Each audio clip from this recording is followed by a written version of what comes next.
ನಮಸ್ತೆ ಗುರುಜಿ. ನಮಸ್ತೆ ದರ್ಶನ್. ಗುರುಜಿ, ನಾನ್ ನಿಮ್ನ ಒಂದ್ ವರ್ಷದಿಂದ ಫಾಲೋ ಮಾಡ್ತಾ ಇದ್ದೆ. ಹಾ. So TTC ಮುಗಿಸಿದೀನಿ 200 hours. ಹಾ, ಹಾ, ಹಾ. 25 ಡೇಸ್ ಹೆಂಗೋಯ್ತು ಅಂತ ಗೊತ್ತಾಗ್ಲಿಲ್ಲ. ನಾನೇನ್ ಎಕ್ಸ್ಪೆಕ್ಟ್ ಮಾಡಿದ್ದೆ, ಇಲ್ಲಿ ಫುಲ್ ಲಕ್ಸುರಿ ಆಗಿರುತ್ತೆ ಮತ್ತೆ ನಾನು ಎಲ್ಲ ಚೆನ್ನಾಗಿ ಮಾಡ್ಬೋದು ಅಂತ. ಸೊ 5 kgs ಲಿಟ್ರಲಿ ಕಮ್ಮಿ ಆಗಿದ್ದೀನಿ. Very good. ತುಂಬಾ ಖುಷಿ ಆಯ್ತಾ ಇದೆ.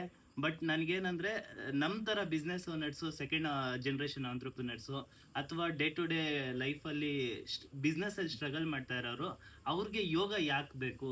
Okay. ಇದೊಂದು ಕ್ವಶನ್ ಇದೆ. ಸೊ ಈ ಕ್ವಶನ್ ಗಿಂತ ಮುಂಚೆ ನಾನು ಮುಂಚೆ ಹೇಳ್ದಲ್ಲ, ನೀನು ಲಕ್ಸುರಿ ಆಗಿರುತ್ತೆ ಅನ್ಕೊಂಡ್ ಬಂದೆ ಅಂತ, ಅದಕ್ಕೆ ಉತ್ತರ ಕೊಡ್ತೀನಿ. ಆಶ್ರಮ ಅನ್ನುವಂಥದ್ದು ನಿಮಗೆ ಏನು ಹೇಳ್ಕೊಡೋದಿಲ್ಲ. It won't help you to learn anything, it will help you to unlearn something. ನೀವು ಕಲಿಬಾರ್ದನ್ನ ಕಲ್ತಿರ್ತೀರ ಜೀವನದಲ್ಲಿ, ಅದನ್ನ ಅನ್ಲರ್ನ್ ಮಾಡೋದಕ್ಕೆ ಈ ಜಾಗ. ಇಲ್ಲಿ ನಾನು ಲಕ್ಸುರಿ ಕೊಟ್ರೆ ನೀವು 5 ಸ್ಟಾರ್ ಹೋಟ್ಲ್ಗೆ ಹೋಗ್ಬೋದಲ್ವಾ? ಹೌದು. ಸೊ ಇಲ್ಲಿ ಜನ ಬರುವಂಥದ್ದು ಆ ಮಣ್ಣನ್ನ ಮುಟ್ಟೋದಕ್ಕೆ, ರೂಟ್ಗೆ, ಬ್ಯಾಕ್ ಟು ದ ರೂಟ್ ಅನ್ನುವಂಥ ಕಾನ್ಸೆಪ್ಟ್ ಅಲ್ಲಿ ಆಶ್ರಮ ನಡೆಸುವಂಥದ್ದು. ಈಗ ನಿಮ್ಮ ಎರಡನೇ ಪ್ರಶ್ನೆ, ಬಿಸ್ನೆಸ್ ಜನಕ್ಕೆ ಯಾಕೆ ಯೋಗ ಅನ್ನುವಂಥದ್ದು ಇಂಪಾರ್ಟೆಂಟ್ ಅಂದರೆ, ಯೋಗ ಅನ್ನುವಂಥದ್ದು ಕೇವಲ ಆಸನ ಮಾಡುವಂಥದ್ದಲ್ಲ. ನಿಮ್ಗೆ ಗೊತ್ತಿದೆ ಆಲ್ರೆಡಿ. ಇವಾಗ ಯೋಗ ಅನ್ನುವಂಥದ್ದು ಹತೋಟಿ, ನಿಮ್ಮ ಮನಸ್ಸು, ದೇಹ ಮತ್ತು ಎಲ್ಲವನ್ನು ಹತೋಟಿಯಲ್ಲಿ ಎತ್ಕೊಳ್ಳೋವಂಥದ್ದು. ಈಗ ನೀವು ಒಬ್ಬ ಬಿಸ್ನೆಸ್ ಪರ್ಸನ್ ಆಗಿ ನಿಮ್ಮ ಬಿಸ್ನೆಸ್ಸಲ್ಲಿ ಆ ಬಿಸ್ನೆಸ್ ಮುಂದುವರಿಬೇಕಾದ್ರೆ ನೀವು ಕೇವಲ ದಾಂಡಿಂಗ್ ಒಂಥರ ಇದ್ರೆ ಏನು ಪ್ರಯೋಜನ ಇಲ್ಲ. ಇಲ್ಲ ಬರೀ ವೀಕ್ ಆಗಿದ್ದು ತಲೆ ಸಿಕ್ಕಾಪಟ್ಟೆ ಚೆನ್ನಾಗಿದ್ರು ಏನು ಪ್ರಯೋಜನ ಇರೋದಿಲ್ಲ. ಎರಡೂ ನೀವು ಸಮಭಾಗವಾಗಿ ಬ್ಯಾಲೆನ್ಸ್ ಮಾಡ್ತಾ ಬರ್ಬೇಕಲ್ವಾ? ಸೊ ಯೋಗದಿಂದ ಮಾತ್ರ ಸಾಧ್ಯ to balance your body, mind and soul. So ಅದರಿಂದ ಅವಾಗವಾಗ ಅಟ್ಲೀಸ್ಟ್ ವೀಕ್ಲಿ 2 days ಅಥವಾ 3 days ಯೋಗಕ್ಕೆ ಹೋಗಿ, ಯೋಗ ಅಭ್ಯಾಸ ಮಾಡಿ, ಮೆಡಿಟೇಷನ್ ಮಾಡಿ. ಅಟ್ಲೀಸ್ಟ್ ಪ್ರತಿ ದಿವಸ ಒಂದು 20 ನಿಮಿಷ ಕಣ್ಮುಚ್ಕೊಂಡು ಕೂತ್ಕೊಳ್ಳಿ ಸಾಕು.